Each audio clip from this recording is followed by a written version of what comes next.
나가는 과정 속에 이 사건이 있습니다. 왜냐하면 이 베데스다 사건 이후에 예수님과 유대인들 사이에 아주 중대한 문제가 하나 발생합니다. 그것은 바로 안식일의 문제입니다.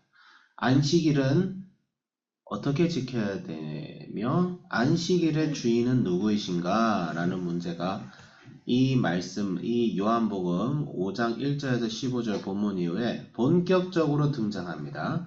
근데 이 본문을 설명하기 전에 제가 이것은 조금 학자적인 얘기를 우리 성도님들께 그리고 우리 학생들에게 안 할 수가 없는데 일단은 설명을 하면서 좀 얘기할게요. 자, 1절 그 후에 유대인들이 명절이 되어 예수님께서 명절에 예루살렘으로 실제로 가셨어요. 근데 이제 제가 조금 성경을 연구해 봐야 되는데 이게 십자가에 달리시기 전에 분명히 방문을 하셨는데 3년간의 공생애 동안에 어느 기간이었는지 제가 좀 까먹었어요. 이거는 성경을 조금 읽어보면 알 수 있는데 그것은 제가 스킵하고 지금 그게 중요한 게 아니니까 양문 곁에 베데스다라는 못이 있더라. 근데 이 베데스다가 물이 움직이는 것을 병자들이 기다렸는데 이 희한한 게 4절에 이는 천사가 가끔 못에서 나와서 물을 움직인다. 이거 어떻게 생각해요? 이거 무슨 말이에요? 천사가 어쩌다 한 번씩 물을 휘젓는데요. 그러면 그 병자들이 주변에서 보다가 물이 휘젓는다 하고 달려가. 근데 제일 먼저 뛰어든 사람만 낫는다는 거야. 오징어 게임이야? 난 이거 보면서 오징어 게임이 생각났어요. 한 놈만 살고 나머지는 다 깐따삐아로 간다. 뭐 이런 아주. 그래서 근데 여기에 갈로가 쳐져 있죠, 얘들아, 그쵸? 그 성경에 갈로가 쳐져 있죠. 그러니까 이거는 후대 첨삭됐을 가능성이 높습니다. 성경에 대해서 얘기할 때 우리가 성경은 하나님의 말씀이라고 믿잖아요. 하나님의 말씀이라고 믿는데 성경이 하나님의 말씀이라고 믿을 때 우리가 마주할 수 있는 제일 큰 질문은 지금 성경은 원문이 없어요. 무슨 말인지 아시죠? 그 성경을 썼던 저자가 친히 썼던 그 글이 없어요. 지금 남아있는 건 사본입니다. 사본이 뭐냐면 예를 들어서 뭐 이런 거예요. 100일 전에 목사님 설교문이 원고가 있었어요. 근데 이게 무슨 복사를 하거나 스캔을 하면 복사가 되는데 그 당시에는 스캔을 한다든지 컴퓨터로 타이핑이 안 되잖아요. 그러니까 어떻게 하면 그거를 똑같이 베꼈습니다. 그러면 목사님의 원고가 있으면 그 원고를 베껴 쓴 종이가 나중에 나올 거 아니에요. 목사님이 15일 전에 원고를 썼는데 10일 전에 사본이 있어. 그러면 그 원고의 사본은 뭐예요? 그 사본은 필사가들, 그러니까 그 사본을 쓰고 베낀 사람들이 그 원문을 썼을 거 아니야. 그래서 성경을 별로 잘 안 믿는 사람들은 어떻게 주장하냐면, 야, 성경에는 원문이 없고 사본만 있기 때문에, 사본만 있기 때문에, 성경은 조작된 거야. 중간에 조작된 거야. 이렇게 주장하면서 제일 그런 주장을 하는 사람들이 제일 많이 인용하는 것 중에 하나가 이 요구절입니다. 뚱딴지 같잖아요. 그리고 도대체 성경적으로도 천사가 갑자기 무슨 이유로 이런 일을 할까 싶어서 후대에 첨삭됐다. 그러니까 그 당시 여전히 천사라는 존재를 굉장히 신적인 존재로 봤던 사람들이 성경 읽다가 후대에 첨삭을 했다. 근데 이것만 첨삭됐을까? 이러면서 막 사람들이 밀어붙이는 거야. 그래서 이게 더 나가면 우리가 믿는 예수는 잘못된 예수다. 바울이 조작했다. 원래 예수님은 그런 사람 아니었어. 여기까지 가는 거예요. 우리 친구들 혹시 신앙생활 하다가 약간 신학을 좀 배우겠는데 살짝 찬사 좀 약간 정신이 삐리한 애들이 뭐라고 주장하면, 야, 네가 믿는 건 기독교가 아니라 바울교야. 바울교. 원래 예수교는 그런 거 아니야. 뭐 이러면서. 기독교는 기리사다교잖아요. 기리사다는 그리스도를 한자로 음역한 거고 그걸 줄이면 기독교잖아요. 네. 우린 그리스도교, 네가 믿는 건 그리스도교가 아니고 바울교야. 바울이 지어냈어. 막 이런 식으로 주장하면서 요상한 얘기합니다. 그래서 약간 조금 스님 컨셉을 가진 이상하신 분이 자꾸 MBC나 막 나와가지고 사실 막 하면서 뭐 이상한 얘기를 하잖아요.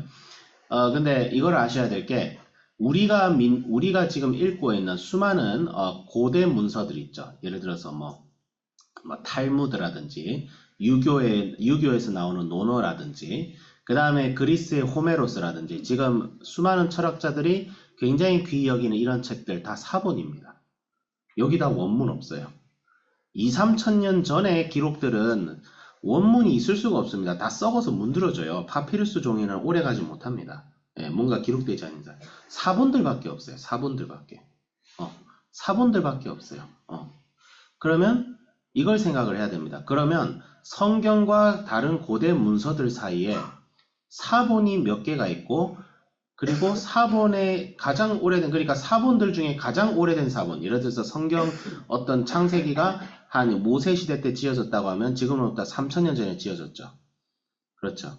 그러면 그 원문이 지어졌던 시기와 가장 오래된 사본 간의 시간적 간격을 생각을 해봐야 돼요. 예, 그 다음에 그런 사본들이 얼마나 많은지도 생각을 해봐야 됩니다. 조금 복잡한 내용이지만 애들이 막 졸기 시작하고 있어요. 빨리 설명하고 끝낼게요. 결론적으로 얘기하자면 성경은 다른 고대 문서들에 비해서 사본이 압도적으로 많습니다. 예를 들어서 호메로스나 이런 사본들 한 100개 정도 있어요. 이것도 많다고 하거든요. 성경은 몇 개인 줄 아세요? 5100개가 넘습니다. 성경은 5100개가 넘어요. 성경이 아닌 고대 문서보다 수십 배 사본이 더 많습니다. 그리고 예수님이 탄생할 때에 2000년 전에 발견된 사해 사본에는 구약 성경이 2000년 전이나 지금이나 똑같다는 증거들이 이미 나오고 있어요. 구약 성경들부터가. 그러니까 예수님 당시 시대 사람들이 읽던 구약 성경과 지금 우리가 읽는 구약 성경이 내용이 같아요. 실제로 2200년 전에 구약 성경, 이게 재밌는 게 구약 성경 중에 제일 오래전에 쓰여진 것으로 기록된 구약 성서는 바로 70인경, 즉 구약 사람들이 그리스 사회를 살면서 야, 그리스어로 한번 번역을 해보자 해서 그리스어로 구약 전체를 번역한 게 있어요.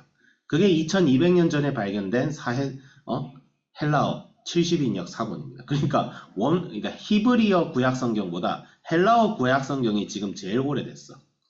근데 거기 있는 내용하고 히브리어 성경이 똑같아요. 네, 똑같아요. 그러니까 만약에 구약이 사본이고 구약은 사본만 있지 원문은 없어. 그러니까 못 믿어 이러면 우리 삼국사기도 못 읽어. 지어냈다고. 삼국유사도 못 읽습니다. 지어냈다고. 중국의 사마천 못 읽습니다. 지어냈다고. 왜? 거기 사본들 10개, 20개밖에 안 돼요. 근데 그거 가지고 그 연구한 사람들은 그래도 원문이 조작됐을 가능성이 많이는 없을 거야 라면 하고 있는데 우리 성경은 뭐예요? 수천 개입니다. 그래서 빌리 그레이엄 목사가 이런 얘기했죠. 성경에 나오는 이야기들이 지어내지 않고 참될 가능성은 가이사르의 갈리아 전기에 나오는 이야기보다 더 정확할 것이다. 그렇게 얘기를 하죠. 물론 안 믿으시는 분들은 또 그거 가지고 가능성을 얘기해요. 물론 학문적으로는 얘기할 수 있어요. 하지만 중요한 건 뭐냐면 혹시 어떤 분이 성경의 사본 이런 거 가지고 원문은 이거 후대에 첨삭될 거고 왜 그럴 수도 있어요. 왜냐하면 이 갈로 친 거는 오래된 대부분의 많은 오래된 사본에는 이 4절 부분이 없습니다. 천사가 물을 휘저었다는 부분이 사본들 중에도 오래된 사본이 있고 그렇게 오래되지 않는 사본들이 있어요. 그러니까 사본들 중에 권위가 있는 사본들, 즉 원문에 제일 가깝다고 여겨지는 사본들은 오래되고 오래전에 쓰여진 사본들이죠. 예. 바티칸 사본, 그 다음에 라틴 사본, 바티칸 사본, 로마 사본 많이 있어요. 이거 복잡한 얘기인데 중요한 건 그런 사본에는 이 내용이 없습니다. 그래서 갈로를 쳐서 이게 성경 원문에 있었을 수도 있고 없을 수도 있다 이렇게 추측을 해요. 근데 괜찮습니다. 이 4절이 있든 없든 성경 내용은 달라지지 않습니다. 사본 내용으로 이렇게 설명을 해버려서 죄송합니다. 근데 이게 너무 걸리시는, 제가 걸려서 그렇게 설명을 해봤어요. 그러면 베데스다 연못 사건이 주는 교훈은 뭐죠? 바로 교훈으로 넘어가면 38년 된 병자는 예수님을 만나지 못했기 때문에 다른 사람들이 기대하던 대로 나의 문제를 이 세상 방식들 또 세상 사람들이 원하는 방식대로 해결하려고 했어요. 그래서 38년 된 병자는 예수님을 만나기 전에 혹은 예수님을 만났다고 하지만 예수님과의 뜨거운 그리고 풍성한 신앙을 경험하지 못한 우리의 상태로 보통 봐야겠죠. 그랬을 때 예수님께서 38년 된 병자에게 자리를 들고 일어나라. 이거는 뭐예요?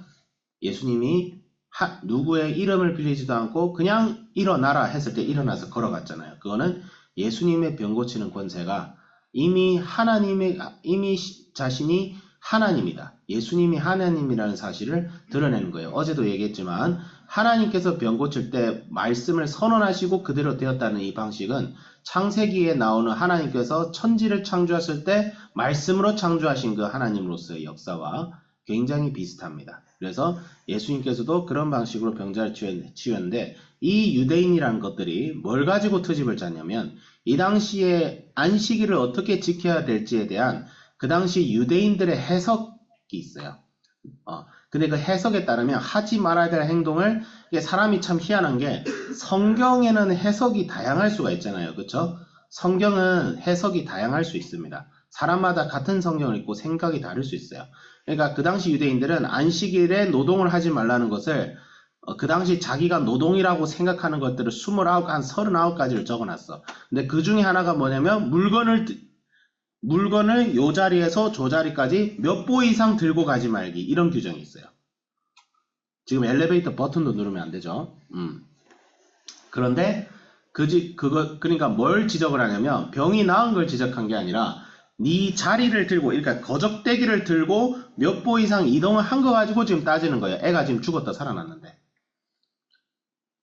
이래서 성경의 지식은 많은데 사람에 대한 긍휼과 인자와 자비가 없는 사람은 성경을 자기가 원하는 대로 해석하고 자기의 에고를 높이는 데 사용해요. 그래서 이 바리새인들이 얼마나, 저는 이거 볼 때마다 화가 부글부글 끓어요.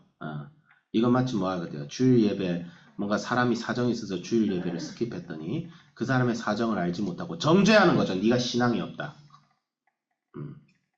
이건 바리새인들입니다.